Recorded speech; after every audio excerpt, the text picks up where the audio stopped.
તમામ કૂવા અને બોર વર્ષંગ નદી આધારિત છે। અમારું ગામ એટલે બોડેલી વિસ્તારની અંદર લગભગ 40 થી 50 ગામ આવેલા છે અને ખેતી પર બધા ગામડાઓ નિર્ભર છે। ત્યાં જો ચેકડેમ બનાવવામાં આવે તો 40-45 ગામ લોકોને પીવાનું પાણી અને ખેતી માટેનું પાણી કૂવા અને બોર બી રિચાર્જ થાય એમ છે। છોટાઉદેપુરથી છેક સંખેડા બોડેલી સુધી જો વચ્ચે ચેકડેમ બની જાય તો ઉનાળામાં જે પાણીના પ્રશ્નો, ખેતી તો ઠીક છે, પીવા માટેની પણ જે તકલીફો છે તે બધી દૂર થઈ જાય। ખેડૂતો માટે તો એક જીવાદોરી સમાન થઈ જાય ચેકડેમ, કેમ કે ઉનાળામાં એક 3 વીઘાના ખેતરમાં, મારા જ ખેતરની વાત કરું તો 3 વીઘાની કેળોમાં ડ્રીપમાં પાણી હરખું ચાલતું નથી। છૂટું તો પાણી લેવાતું જ નથી, પણ ડ્રીપમાં પણ હરખું નહીં પીવાતું। જો આ ચેકડેમ બની જાય તો ડ્રીપમાં તો પીવડાવીને અમે તો ખેતી કરી શકીએ એમ। હાલની પરિસ્થિતિમાં તો નદી ઊંડી થઈ ગઈ છે ને અમારા કૂવા બોર ઊંચા રહી ગયા છે। રેતી ખનન એટલું થયેલું છે એટલે હવે જો કોઈ એવો ચેકડેમ બનાવે ને પાણી સ્ટોર થાય તો અમારા કૂવા ને બધું ચાલુ થઈ જાય। સરકારે અનેક વખત ચેકડેમ બનાવવા માટે સર્વે કરવામાં આવ્યું, પરંતુ આજ દિન સુધી એક પણ ચેકડેમ બનાવવામાં નથી આવ્યો। પરંતુ રેતી ખનનના લીધે સરકારને રોયલ્ટીની આવક થતી હોવાથી ખેડૂતોનો વિચાર કરવામાં નથી આવતો। છોટાઉદેપુરમાં ઓરસંગ નદી પર ડેમ બનાવવાની માંગ વધુ ઉગ્ર બની રહી છે। જી હા, લાખો ક્યુસેક પાણી દર વર્ષે દરિયામાં વહી જતું હોવાથી અહીંયા ડેમ બને તો ડેમના કારણે ખેડૂતોને ખૂબ મોટો ફાયદો થઈ શકે છે। ખેડૂતોને સિંચાઈથી વંચિત રાખવાનો પણ આક્ષેપ છે।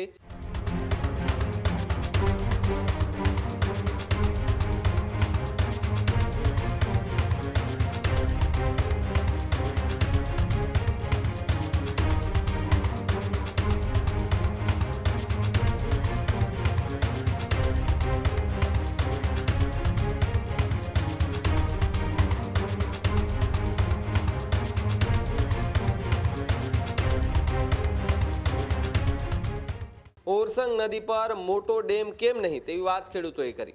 4 થી 5 તાલુકામાંથી પસાર થાય છે ઓરસંગ નદી। 500 થી વધુ ગામોને ડેમથી થઈ શકે છે મોટો લાભ, જ્યારે પીવાના પાણી અને સિંચાઈ માટે ડેમની માંગ કરાઈ છે।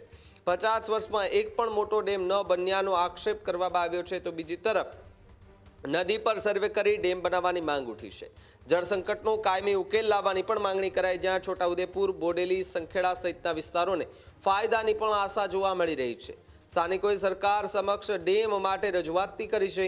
સાંસદ, ધારાસભ્યો આગળ આવે તેવી પણ માંગ કરી છે। એટલે કે જે વરસાદી પાણી ઉપરવાસમાં ભારે વરસાદ પડે, ભારે વરસાદ બાદ ઓરસંગ નદી 2 કાંઠે વહેતી થાય અને એ પાણી સીધું દરિયામાં ચાલ્યું જાય, પરંતુ જો જળ સંચય અને ડેમ બને તો પછી એ પાણીનો સંગ્રહ થાય, અને પાણીનો સંગ્રહ થાય તો પછી જે આસપાસના 500 ગામોને જોડતો જે ખેડૂતો છે 500 ગામોના, એમને પણ મોટો ફાયદો થઈ શકે તેમ છે। ચોમાસું વીત્યા પછી જે શિયાળુ પાક હોય કે ઉનાળુ પાક હોય, જ્યારે પાણીની કમી દેખાય ત્યારે આ ડેમમાંથી પાણી છોડી અને ખેડૂતોના ખેતર સુધી પહોંચાડવામાં પણ મદદ થઈ શકે તેવી વાત ખેડૂતો દ્વારા કરવામાં આવી છે। ત્યારે છોટાઉદેપુરની અંદર જે ખેડૂતો છે તેમાં હાલ તો આ ડેમને લઈને આક્રોશ જોવા મળી રહ્યો છે। તો વર્ષંગ નદી છોટાઉદેપુરથી નીકળી અને ચાળોદ મળે છે, એમાં અમારું ગામ એટલે બોડેલી વિસ્તારની અંદર લગભગ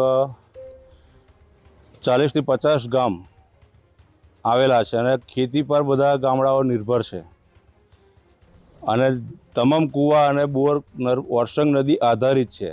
તો અમારી માગણી એવી છે કે જે તે સમયે રૂપાણી સાહેબની સરકારમાં અમે દરખાસ્ત મુકાવેલી છે, ફાઇલ અમારી મૂકેલી છે કે અમારા વિસ્તારમાં એક રાજનગર ચેકડેમ બને તો આજુબાજુના લગભગ 40 થી 45 ગામોને પીવાનું પાણી પણ નર્મદા જળ પાણી પુરવઠાની યોજના પર રાજનગર મુકામે છે, અને ત્યાં જો ચેકડેમ બનાવવામાં આવે તો 40-45 ગામ લોકોને પીવાનું પાણી અને ખેતી માટેનું પાણી કૂવા અને બોર બી રિચાર્જ થાય એમ છે। એટલે અમારી માગણી એવી છે કે જેમ બને તેમ અમારી માગણી છે એમાં ચેકડેમ બનાવવામાં આવે। અગાઉ સર્વે થયું હતું? અગાઉ સર્વે કરી ગયા હતા બોડેલી ઓફિસમાંથી સાહેબ, હવે થયું? ફાઇલ બી આપી દીધી, સર્વે થઈ ગયું, બધું થઈ ગયું, પણ ત્યાર પછી કોઈ કામગીરી થઈ નથી। અંદાજે કેટલો સમય થયો આ વાતને? અંદાજે લગભગ 6 થી 7 વર્ષ થયા। આમાં એવું છે, અમારે માખણી ગામને આજુબાજુ, મતલબ છોટાઉદેપુરથી છેક સંખેડા બોડેલી સુધી જો વચ્ચે ચેકડેમ બની જાય તો ઉનાળામાં જે પાણીના પ્રશ્નો, ખેતી તો ઠીક છે, પીવા માટેની પણ જે તકલીફો છે તે બધી દૂર થઈ જાય। અને રેતી ખનન એટલું બધું થયું છે કે જેનાથી કૂવાના અમારા તર એટલા બધા નીચા જતા રહ્યા છે કે આજે પીવાના પાણીનો પણ એટલો બધો મોટી તકલીફ છે લોકોને. એટલે જો એક ચેક ડેમ અહીં જો બની જાય તો એનાથી છેક છોટાઉદેપુરથી છેક સંખેડા સુધીના લોકોને પાણીની બહુ ઉનાળામાં જે તકલીફ પડતી એમાં બહુ રાહત થઈ જાય. ખેડૂતો માટે તો એક જીવાદોરી સમાન થઈ જાય ચેક ડેમ, કેમ કે ઉનાળામાં એક 3 વીઘાના ખેતરમાં, મારા જ ખેતરની વાત કરું તો 3 વીઘાની કેળોમાં ડ્રીપમાં પાણી હરખું ચાલતું નથી. છૂટું તો પાણી લેવાતું જ નથી, પણ ડ્રીપમાં પણ હરખું નહીં પીવાતું. જો આ ચેક ડેમ બની જાય તો ડ્રીપમાં તો પીવડાવીને અમે તો ખેતી કરી શકીએ. એમ મારી માંગ એવી છે કે આ સંખેડા અને બોડેલી વચ્ચે વરસંગ નદી ઉપર કોઈ જગ્યાએ વ્યવસ્થિત, મજબૂત અને સારો, ભ્રષ્ટાચાર વગરનો કોઈ ડેમ, ચેક ડેમ સારો બને તો અમારા ખેડૂતો માટે એક સરસ સારું થઈ જાય. આ વરસંગ નદી ઉદયપુરથી ચોળદ જાય છે અને જ્યારે જ્યારે પાણી આવે આવીને ઓછા જ કલાકોમાં ઉતરી જતું હોય છે, કારણ કે નદીમાં રેતી રહી નથી. જો રેતી હોત તો પાણી સ્ટોર થતો, પણ એની જગ્યાએ કોઈ ચેક ડેમ કે એવું કંઈક બનાવે તો આજુબાજુના છોટાઉદેપુર જિલ્લાના દરેક ગામોના પાણીનો પ્રશ્ન મોટામાં મોટો હલ થઈ જાય. પીવાના પાણીનો, કૂવાના આ બધા સ્તર ઊંચા આવે. હાલની પરિસ્થિતિમાં તો નદી ઊંડી થઈ ગઈ છે ને અમારા કૂવા બોર ઊંચા રહી ગયા છે. રેતી ખનન એટલું થયેલું છે એટલે હવે જો કોઈ એવો ચેક ડેમ બનાવે ને પાણી સ્ટોર થાય તો અમારા કૂવા ને બધું ચાલુ થઈ જાય.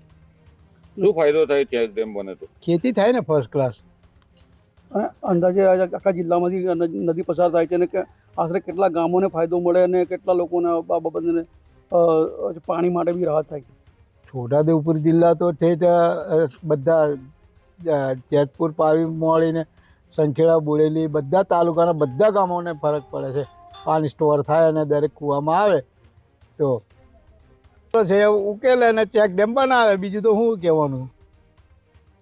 જિલ્લાની સૌથી મોટી ઓરસંગ નદી છે. ઓરસંગ નદી 90 કિલોમીટરના વધુ વિસ્તારમાં પથરાયેલી છે. આપ તસવીરોમાં જોઈ રહ્યા છો આ જે ઓરસંગ નદી છે, આ ઓરસંગ નદીમાં જ્યારે ચોમાસામાં પાણી આવે છે બે કાંઠે, ત્યારે દરિયામાં અને નર્મદા નદીમાં વહી જાય છે. સરકારે અનેક વખત ચેકડેમ બનાવવા માટે સર્વે કરવામાં આવ્યું, પરંતુ આજ દિન સુધી એક પણ ચેકડેમ બનાવવામાં નથી આવ્યો. 100 કિલોમીટરમાં વિસ્તારમાંથી પસાર થતી ઓરસંગ નદી ઉપર ચેકડેમ બનાવવામાં આવે તો નજીકના ખેડૂતોને સિંચાઈના પાણી અને પીવાના પાણી માટેની સુવિધા ઊભી થાય. પરંતુ રેતી ખનનના લીધે સરકારને રોયલ્ટીની આવક થતી હોવાથી ખેડૂતોનો વિચાર કરવામાં નથી આવતો અને જેના કારણે લોકોમાં નારાજગી છે. અગાઉ વખતો વખત ખેડૂતોએ રજૂઆત કરી છે સરકારમાં કે ચેકડેમ બનાવવા જોઈએ. 90 કિલોમીટર વિસ્તારમાં ચેકડેમ બનાવે તો જળસ્તર પણ ઊંચા આવે તેમ છે. Rafiq Dhaniwala, news room, Chhota Udepur. ખેડૂત ભાઈઓ છે ખેતરમાં ડ્રોન ઉડાવતા હોય છે ત્યારે આપણે એક પ્રશ્ન સતાવતો હોય છે કે જે આપણે અત્યાર સુધી જીપીએસ ટેકનોલોજીવાળા ડ્રોન વાપર્યા છે, જેથી કરીને મોબાઈલ ટાવર છે અથવા તો હાઈ ટેન્શન લાઇન પસાર થતી હોય, કોઈ વૃક્ષો હોય, ત્યારે જે જીપીએસ ટેકનોલોજીવાળા ડ્રોન છે એમાં ટકરાય અને ટ્રેસ થાય છે. પણ એગ્રીવન લાવ્યું છે GNSS ટેકનોલોજી ડ્રોન, જેથી કરીને એ ડ્રોન છે એ કોઈ જગ્યાએ ટકરાય નહીં, પોતાની રીતે જ ડિસિઝન લે છે અને મૂવ થઈ જાય છે. જેથી કરીને GNSS ટેકનોલોજી ડ્રોન છે એ વાપરવાનો આગ્રહ રાખો. આ જ પ્રકારની તમામ અપડેટ જોવા માટે ન્યૂઝરૂમ ગુજરાતને લાઇક, શેર અને સબસ્ક્રાઇબ કરવાનું ભૂલતા નહીં.